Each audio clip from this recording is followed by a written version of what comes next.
அனைவருக்கும் வணக்கம். மக்கள் நல்லா இருக்கணும் அப்படிங்கிறதுக்காக எல்லாரும் சாமி கும்பிட்றதுங்கிறது வழக்கம். அது எந்த மதமாக இருந்தாலும். ஸோ அது தவறே கிடையாது. ஆனால் எதிர்காலத்தில் நம்ம எப்படி இருக்க போகிறோம் அப்படிங்கிறதுக்காக ஒரு டைம் ட்ராவல் மிஷின் மக்கள் வச்சுருக்காங்க. அது என்ன மிஷின் அப்படின்னாக்க அதுதான் ஜோசியம். அதாவது எதிர்காலத்தில் 10 வருஷத்துக்கு அப்புறம் எப்படி இருக்க போகிறோம், 20 வருஷத்துக்கு அப்புறம் எப்படி இருக்க போகிறோம் அப்படிங்கிறத பற்றி டீட்டெயிலாக ஜோசியத்தில் சொல்லுவாங்க. ஸோ நீங்கள் இந்த தொழில் பண்ணணும், இந்த மாதிரி இருந்தீங்கன்னா நீங்கள் பெரிய ஆளாக வருவீங்க அப்படிங்கிற மாதிரி ஜோசியத்தில் சொல்லுவாங்க. சில பேருக்கு என்ன சொல்லுவாங்கனாக்க நீங்கள் இந்த ஏஜில் இறந்துருவீங்க, இதுக்கு நீங்கள் இந்த பரிகாரம்லாம் பண்ணணும்னு சொல்லிட்டு இன்னும் சில விஷயங்கள் சொல்லுவாங்க. ஸோ இதையெல்லாம் பார்த்தீங்கன்னா சில குடும்பங்கள் பார்த்தீங்கன்னா முழுமையாக நம்புவாங்க. அது வசதியானவங்களும் நம்புவாங்க, வசதி இல்லாதவங்களும் நம்புறவங்க இருக்கிறாங்க. இதே மாதிரி தான் ஒரு குடும்பத்தில் ஒரு ஜோசியர் சொன்ன விஷயத்தை வச்சு ஒரு குடும்பம் பண்ணின ஒரு முட்டாள்தனமான செயலால் என்ன நடந்திருக்கு அப்படிங்கிறத பார்க்கலாம். தேனி மாவட்டம் பெரியகுளத்தில் 56 வயசு நிறைந்த ஒரு ஆட்டோ டிரைவர் இருக்கார். இவருக்கு 48 வயசில் ஒய்ஃபும் இருக்காங்க. இவங்களுக்கு மேரேஜ் ஆகி ரொம்ப வருஷமாக குழந்தையே இல்லை. ரொம்ப வருஷத்துக்கு அப்புறம் பார்த்திங்கன்னா தவம் இருந்து ஒரு பெண் குழந்தைய பெற்றெடுக்கிறாங்க. ஃபேமிலி ரொம்ப சந்தோஷமாக போய்கிட்டு இருக்கு. ஸோ இதே மாதிரி சந்தோஷமாக போயிட்டு இருக்கக்கூடிய சூழலில் அந்த பொண்ணு ஸ்கூலில் படிச்சுட்ருக்காங்க. இப்போ 9th படிச்சுட்ருக்காங்க. அதாவது 14 வயசு ஆகுது அந்த பொண்ணுக்கு. இவங்க ஸ்கூலுக்கெலாம் போயிட்டு ஈவினிங் டயத்தில் இந்த சின்ன பொண்ணெல்லாம் பார்த்திங்கன்னா அந்த ஏரியாவில் இருக்கக்கூடிய சின்ன சின்ன பசங்க பொண்ணுங்களோட விளையாண்டுட்டு இருப்பாங்க. இதே மாதிரியே ஒரு நாள் 2021 அக்டோபர் 25 பார்த்திங்கன்னா ஈவினிங் டயத்தில் இந்த சின்ன பொண்ணு பக்கத்தில் இருக்கக்கூடிய எல்லா பசங்க சின்ன பொண்ணுங்களோட சேர்ந்து விளையாடிட்டு இருக்காங்க. ஸோ விளையாண்டதுக்கப்புறம் கொஞ்சம் இருட்டாக ஆரம்பிச்சிருது. இருட்டானவுடனே இருக்கக்கூடிய எல்லா பசங்களும் அவங்கவுங்க வீட்டுக்கு கிளம்பி போகிறாங்க. இதே மாதிரியே தான் இந்த பொண்ணு 14 வயசு பொண்ணு அவங்க வீட்டுக்கு கிளம்பி போகிறாங்க. ஆனால் அவங்க பேரண்ட்ஸ் வீட்டில் வெயிட் பண்ணிட்டே இருக்காங்க. அவங்க பொண்ணு வீட்டுக்கு வரவே இல்லை. இன்னும் வெயிட் பண்ணிக்கிட்டே இருக்காங்க. ஆனால் அப்போவும் வரவே இல்லை. ரொம்ப டைம் ஆகிக்கிட்டே இருக்குது. ஸோ தன்னோட பொண்ணை காணோம் அப்படின்ட்டு அக்கம் பக்கத்தில் இருக்கக்கூடிய எல்லா வீட்டில் இருக்கக்கூடிய சின்ன பசங்க சின்ன பொண்ணுங்கள்ட்டெல்லாம் விசாரிக்கிறாங்க. உங்கள் கூட தானே என் பொண்ணு விளையாட வந்துச்சு எங்கன்னு சொல்லி கேட்குறாங்க. யாரை கேட்டாலும் நாங்கள் அப்போ வீட்டுக்கு வந்துட்டோமேன்னு சொல்லிட்டு எல்லாருமே சொல்கிறாங்க. ஸோ அந்த வில்லேஜில் இருக்கக்கூடிய எல்லா மக்கள்கிட்டையும் சொல்கிறாங்க.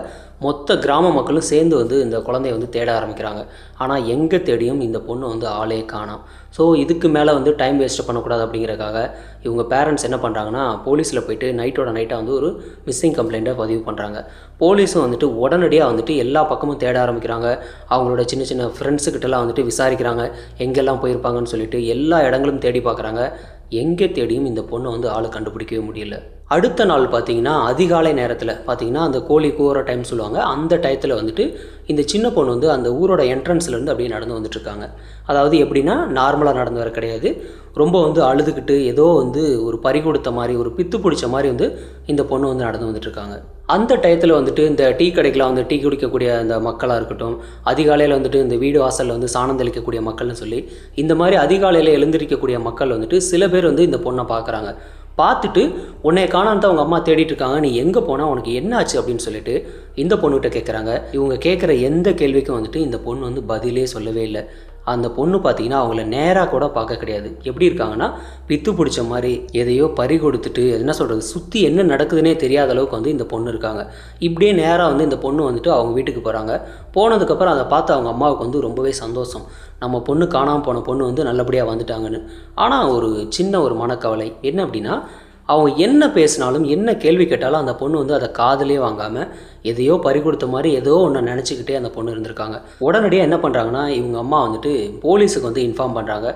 ஸ்பாட்டுக்கு பார்த்தீங்கன்னா டிஎஸ்பி சுகுமாரனும் இன்ஸ்பெக்டர் உஷா 2 பேருமே பார்த்தீங்கன்னா டீமோடு இங்கே வீட்டுக்கு வராங்க. வந்துட்டு இந்த பொண்ணுக்கிட்ட விசாரிக்கிறாங்க. ஆனால் எந்த ஒரு கேள்விக்கும் இந்த பொண்ணு பதிலே சொல்லலை. கிட்டத்தட்ட இவங்களோட பேரண்ட்ஸ் மாதிரி விசாரிக்கிறாங்க, பெற்ற தாய் மாதிரி விசாரிக்கிறாங்க. எங்கே தாம்மா போனால் உனக்கு என்ன ஆச்சு, என்ன நடந்ததால் நாங்கள் பார்த்துக்குறோன்னு சொல்லிட்டு டீட்டெயிலாக விசாரிக்கிறாங்க. அப்போ தான் இந்த பொண்ணு சில விஷயங்கள் சொல்ல ஆரம்பிக்கிறாங்க. ஸோ இந்த சின்ன பொண்ணு சொன்ன ஒரு பதிலை கேட்டு போலீஸே கிட்டத்தட்ட நடுங்கி போய் நின்றுருக்காங்க. அது மட்டும் இல்லாமல் இந்த சம்பவத்தை கேள்விப்பட்ட அந்த ஊர் மக்கள் என்ன பண்ணியிருக்காங்கன்னா உடனடியாக கையில் கிடைக்கக்கூடிய ஆயுதங்கள் எல்லாம் எடுத்துகிட்டு உருட்டுக்கட்டையாக இருக்கட்டும் இல்லை சில ஆயுதங்கள்லாம் எடுத்துக்கிட்டு அந்த ஒரு குறிப்பிட்ட ஊரை நோக்கி டைரெக்டாக போகிறாங்க. இந்த ஊர் மக்கள்லாம் ஒரு வீட்டை நோக்கி போயிட்டு இருக்கும்போது அந்த வீட்டில் இருக்கக்கூடிய 2 பேரும் ஆல்ரெடி எஸ்கேப். எங்கே போயிருக்காங்க அப்படின்னாக்க இந்த ஊர் மக்கள்லாம் போகிறதுக்கு முன்னாடியே வந்து போலீஸ் வந்துட்டு அந்த வீட்டில் இருக்கக்கூடிய ஒரு ஹஸ்பண்ட் ஒய்ஃப் 2 பேரையும் வந்துட்டு அரெஸ்ட் பண்ணி ஸ்டேஷனுக்கு கூட்டி போயிடுறாங்க. ஸோ அவங்கக்கிட்ட விசாரிக்க ஆரம்பிக்கிறாங்க. என்ன நடந்தது, இந்த பொண்ணுக்கு என்ன நடந்தது, நீங்கள் என்ன பண்ணுனீங்கன்னு சொல்லிட்டு டீட்டெயிலாக வந்து கேட்க ஆரம்பிக்கிறாங்க. ஸோ அவங்கள விசாரிக்கும் போது தான் நிறைய உண்மைகள் பார்த்திங்கன்னா வெளியிலே வருது. அவங்க யார் அப்படின்னாக்கா, அழகுராஜா அப்படின்ற ஒரு 32 வயசு நபரும் அவரோட ஒய்ஃபு ராமலக்ஷ்மி அப்படின்ற ஒரு 25 வயசு பொண்ணு தான். இவங்க எந்த ஊர் அப்படின்னாக்கா, திண்டுக்கல் மாவட்டத்தில் பழைய வத்தலக்குண்டு பகுதியில் இருக்கக்கூடிய ஒரு ரைஸ் மில் தெருவை சேர்ந்த பக்கத்தில் பார்த்திங்கன்னா ஒரு பெருமாள் கோயில் இருக்குது. அந்த கோயிலோட அடிவாரத்தில் இருக்குது இவங்க வீடு.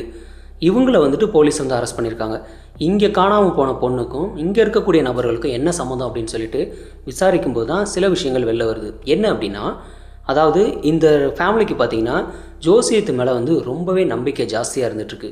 அந்த மாதிரி ஜோசியத்து மேலே நம்பிக்கை ஜாஸ்தியாக இருக்கிறது ஓகே, அது அவங்களோட இஷ்டம். ஆனால் சில பரிகாரங்கள் செய்யணும் அப்படிங்கிறதுக்காக இந்த ஜோசியர் சொன்ன ஒரு முட்டாள்தனமான செயலை வந்துட்டு இவங்க வந்து அப்படியே பண்ணியிருக்காங்க. அதாவது சம்பவம் நடந்த அன்னைக்கு பார்த்தீங்கன்னா இந்த கப்புள்ஸ் என்ன பண்ணுறாங்கன்னா, ஒரு 2 வீலர் எடுத்துகிட்டு வந்து பெரியகுளம் பகுதியில் வந்துட்டு தேடி பார்க்குறாங்க. அதாவது அவங்களுக்கு தேவையான ஒரு ஆளை தேடுறாங்க. இந்த மாதிரி தேடும்போது இந்த 14 வயசான சின்ன பொண்ணு வந்துட்டு இவங்க கண்ணில் படுறாங்க. பார்த்த உடனே வந்துட்டு இந்த பொண்ணை ஏமாற்றி அவங்க வீட்டுக்கு கூட்டிகிட்டு போகிறாங்க. அதாவது உங்கள் அப்பா வந்துட்டு ஒரு பொருளை எங்கள் வீட்டில் கொடுத்துருக்காரு, நீ போகும்போது இதை வாங்கிட்டு போமா அப்படின்னு சொல்லிட்டு அந்த பொண்ணை வந்துட்டு தன்னோட பைக்கில் வந்துட்டு கூட்டிகிட்டு போகிறாங்க. கூட்டிகிட்டு போயிட்டு அவங்க வீட்டுக்கு போனதுக்கப்புறம் உள்ளே வாமான்னு சொல்லிட்டு ரொம்ப ரொம்ப பாசமாக கூப்பிட்றாங்க. இவங்க கூப்பிட்டுட்டு இந்த ஹஸ்பண்ட் என்ன பண்ணுறாரு, அதாவது அழகுராஜா அப்படின்னா ஃபஸ்ட்டு ரூம்குள்ளே போயிடறாரு. போனதுக்கப்புறம் இந்த சின்ன பொண்ணை வந்துட்டு உள்ளே கூட்டிகிட்டு போயிட்டு டக்குன்னு உடனே வந்து டோரை க்ளோஸ் பண்ணுறாங்க. டோருக்கு வெளியில் பார்த்தீங்கன்னா ராமலக்ஷ்மி வந்துட்டு வெளியில் வந்து டோரை வந்து லாக் பண்ணிவிட்டு வெளியிலே வந்து நின்றுட்டுருக்காங்க. உள்ளே வந்து ஹஸ்பண்டையும் இந்த சின்ன பொண்ணையும் உள்ளே அனுப்பிட்டாங்க. ஸோ உள்ளே என்ன நடக்குது அப்படின்னு பார்த்தோன்னாக்கா, உள்ளே போன உடனே வந்துட்டு இந்த சின்ன பொண்ணுக்கு என்ன பண்ணுறதுனே தெரியல. எதுக்கு அங்கிள் டோரை லாக் பண்ணிங்க, நான் வெளியில் போகணும், எங்கள் அம்மா தேடுவாங்கன்னு சொல்லிட்டு இந்த பொண்ணு சொல்கிறாங்க. உடனடியாக இந்த ஆள் என்ன பண்ணியிருக்காரு அப்படின்னாக்கா, தன்னோட பாக்கெட்டில் இருந்து ஒரு தாலி எடுத்து இந்த சின்ன பொண்ணு கழுத்தில் கட்டிடுறாரு. அடுத்தது அந்த பொண்ணை பேசக்கூட விடாமல் டக்குன்னு வந்துட்டு வாயை பொத்தி அந்த இடத்துலேயே வந்து அந்த ஆள் வந்து சீரழிக்க ஆரம்பிக்கிறாரு. எப்போனா நைட்டில் இருந்து அதிகாலை நேரம் வரைக்கும் அந்த பொண்ணை வந்து சின்னாப்பண்ணமாக்கிறாரு. ஸோ அதுக்கப்புறம் என்ன நடக்குது அப்படின்னாக்கா, இந்த அழகுராஜாவும் இந்த ராமலக்ஷ்மி 2 பேரும் சேர்ந்து மிரட்டி அனுப்புகிறாங்க. அதாவது இங்கே நடந்த சம்பவத்தை நீ யாருக்கிட்ட சொன்ன அப்படின்னா ஒன்றை வந்து சும்மா விட மாட்டோம் அப்படின்னு சொல்லி மிரட்டுறாங்க. இந்த பொண்ணும் இங்கேருந்து எப்படியாவது போனால் போதும் அப்படின்ட்டு அந்த பொண்ணு எதுவுமே பேசாமல் அங்கேருந்து வராங்க. ஸோ இப்போ என்ன பண்ணுறாங்கன்னா, இவங்க 2 பேரும் வழக்கம் போலவே அதிகாலை நேரத்தில் வந்துட்டு இவங்க வந்து 2 வீலரில் ஏற்றிட்டு வந்து இவங்க ஊரோட இந்த என்ட்ரன்ஸில் வந்து விட்டுறாங்க. விட்டுட்டு அவங்க 2 பேரும் அங்கேருந்து எஸ்கேப் ஆகி போயிடுறாங்க. இப்போ தான் இந்த சின்ன பொண்ணு வந்துட்டு எதையோ பறி கொடுத்த மாதிரி நடந்து வந்துட்டுருக்காங்க. ஸோ என்ன நடந்தது அப்படின்னு சொல்லிட்டு போலீஸ் வந்து இந்த கப்புள்ஸ்கிட்ட விசாரிக்கிறாங்க. அதாவது இந்த மாதிரி வந்து ஒரு சின்ன பொண்ணை கூட்டிகிட்டு போயிட்டு இந்த மாதிரி தாலி கட்டி சீரழிச்சதுக்கு என்ன ரீசன் அப்படின்னு சொல்லிட்டு கேட்கும்போது தான் இன்னும் சில விஷயங்கள் வெளில வருது. அதாவது இந்த ஜோசியத்து மேலே நம்பிக்கை இருக்குல்ல இவங்களுக்கு, ஜோசியக்காரர் என்ன பண்ணியிருக்காருன்னா, இவரோட கைரகையெல்லாம் பார்த்துட்டு நீங்கள் வந்து இன்னும் கொஞ்சம் வருஷத்துலேயே வந்து இறந்துருவீங்க அப்படின்னு சொல்லிட்டு ஜோசியக்காரர் சொல்லியிருக்காரு. ஜோசியக்காரரோட பேச்சை கேட்டு உடனடியாக வந்து பயந்து போன இவங்களோட ஒய்ஃப் என்ன பண்ணுறாங்கன்னா, இல்லை என் ஹஸ்பண்ட் வந்து இறந்து போகக்கூடாது, எப்படியாவது அவரை காப்பாற்றி ஆகணும், ஏதாவது வழி இருக்கா அப்படின்னு சொல்லிட்டு ஜோசியர்கிட்ட கேட்குறாங்க. அப்போ வந்து ஜோசியர் என்ன சொல்கிறாருனாக்கா, இவர் இறந்து போகக்கூடாதுன்னா ஒரே ஒரு பரிகாரம் தான் இருக்குது, அதை நீங்கள் பண்ணினீங்கன்னா கம்பல்சரி வந்து பொழைச்சிக்கலான்னு சொல்லிட்டு ஜோசியர் சொல்கிறாரு. அது எந்த பரிகாரமாக தான் நாங்கள் செய்ய தயார்னு சொல்லிட்டு 2 பேருமே சொல்கிறாங்க. அப்போ தான் அந்த ஜோசியர் என்ன சொல்கிறாருன்னா, அதாவது யாராவது வேற ஒரு பொண்ணுக்கு வந்துட்டு இவர் வந்து தாலி கட்டி ஒரு நாள் வந்து குடும்பம் நடத்தணும் அப்படின்னு சொல்லிட்டு ஒரு ரூல் சொல்கிறாரு. ஸோ இதை கேட்ட அந்த பொண்ணு வந்துட்டு என் ஹஸ்பண்டுக்கு இன்னொரு பொண்ணோட வந்துட்டு தாலி கட்டி குடும்பம் நடத்த விடுறதா, கண்டிப்பாக நான் ஒத்துக்க மாட்டேன்னு சொல்லிட்டு ஃபஸ்ட்டு மறுக்கிறாங்க. ஆனால் அதுக்கப்புறம் வந்துட்டு ஓகே சொல்கிறாங்க. ஏன் அப்படின்னா, எப்படியாவது நம்மளோட ஹஸ்பண்டை காப்பாற்றி ஆகணும்னு சொல்லிட்டு இந்த ராமலக்ஷ்மி வந்துட்டு ஒத்துக்கிறாங்க. இந்த மாதிரி ஒத்துக்கும் போது தான் கொஞ்சம் வயசு அதிகமாக இருக்கக்கூடிய ஒரு பொண்ணை போய் கூட்டிகிட்டு வந்து இந்த மாதிரி சம்பவத்தை சொன்னால் அவங்க ஒத்துக்குவாங்களான்னு கேட்டால் செருப்பை கழட்டியே பூஜை பண்ணுவாங்க. ஸோ அதனால வந்துட்டு அந்த மாதிரியான ஆட்களை தேர்வு செய்யாமல் எந்த விவரமும் தெரியாமல் ஒரு சின்ன பொண்ணாக இருக்கக்கூடிய பொண்ணை வந்துட்டு இந்த மாதிரி விளையாண்டுட்டு இருந்த ஒரு பொண்ணை கூட்டிகிட்டு வந்து இப்படி ஒரு காரியத்தை இந்த கப்புள்ஸ் பண்ணியிருக்காங்க. இந்த சம்பவம் பார்த்திங்கன்னா, ஒரு சின்ன பொண்ணை வந்து வலுக்கட்டாயமாக வந்துட்டு இந்த மாதிரி சீரழித்த குற்றத்துக்காக பார்த்திங்கன்னா போக்சோ கேஸ் எல்லாம் வந்துட்டு இவங்க மேலே போடுறாங்க. போட்டு இவங்களை வந்துட்டு கிட்டத்தட்ட பார்த்திங்கன்னா கோர்ட்டில் வந்து இந்த கேஸ் வந்து ஒரு 4 வருஷம் நடந்துக்கிட்டே இருக்குது. நடந்ததுக்கப்புறம் வந்து ஃபைனல் தீர்ப்பாக பார்த்திங்கன்னா தேனி போக்சோ நீதிமன்றம் வந்து இவங்களுக்கு வந்து ஒரு தீர்ப்பு கொடுக்குறாங்க. என்ன ஒரு தண்டனை கிடைக்குது அப்படின்னாக்கா, 20 வருஷம் சிறை தண்டனை கிடைக்குது. இந்த அழகுராஜாவுக்கும் அவங்களோட ஒய்ஃபு ராமலக்ஷ்மி 2 பேருக்குமே வந்துட்டு 20 வருஷம் சிறை தண்டனையும் 19,000 ரூபாய் வந்து அபராதமும் வந்து விதிக்கிறாங்க. இதை யார் கொடுத்தது அப்படின்னாக்கா, நீதிபதி கணேசன் அப்படின்றவர் வந்து தீர்ப்பு கொடுக்குறாரு. ஜோசியம் பார்க்குறேன் இல்லை ஜாதகம் பார்க்குறேன்னு சொல்லிட்டு நீங்கள் எது வேணாலும் பார்த்துட்டு போங்க, அது உங்களோட சாய்ஸ். ஆனால் ஜோசியத்தில் இந்த பரிகாரம் சொல்லியிருக்காங்க, இதை நான் செஞ்சால் தான் உயிரோட இருப்பேன்னு சொன்னாங்க அப்படிங்கிற மாதிரியான முட்டாள்தனத்தை செய்யாதீங்க.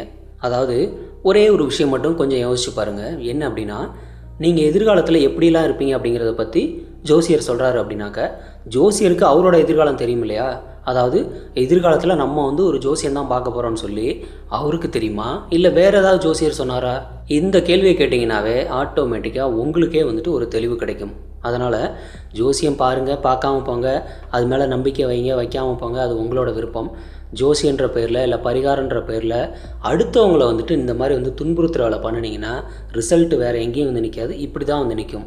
20 வருஷம் வந்து ஜெயிலுக்கு போயிட்டாங்க. இப்போ இதை எந்த ஜோசியராவது சொன்னாரா? இந்த வருஷத்தில் நீங்கள் வந்து ஜெயிலுக்கு போயிடுவீங்கன்னு சொல்லி எந்த ஜோசியக்காரர் சொல்லியிருக்காரு? யாருமே சொன்னதில்லை. ஆனால் எப்படி இது நடந்திருக்கு அப்படின்னாக்க, நீங்கள் என்ன செஞ்சீங்களோ அதுக்கான ரிசல்ட்டு தான் கிடைக்கும். நீங்கள் ஒரு தப்பு பண்ணுறீங்கன்னா அதுக்கான ரிசல்ட்டு தண்டனை கிடைக்கும். நல்லது பண்ணுனா அதுக்கான ரிசல்ட்டு கிடைக்கும். அதனால் ஜோசியர் சொன்னார், ஜாதகம் பார்த்தவங்க சொன்னாங்கன்னு சொல்லிட்டு எந்த ஒரு பைத்தியக்காரத்தனமான செயலும் வந்துட்டு இந்த மாதிரி பண்ண வேண்டாம். பண்ணுனா அதோட ரிசல்ட் இப்படி தான் இருக்கும். இந்த வீடியோ பற்றின கருத்துக்களை கமெண்ட்டில் பதிவு பண்ணுங்கள். நன்றி.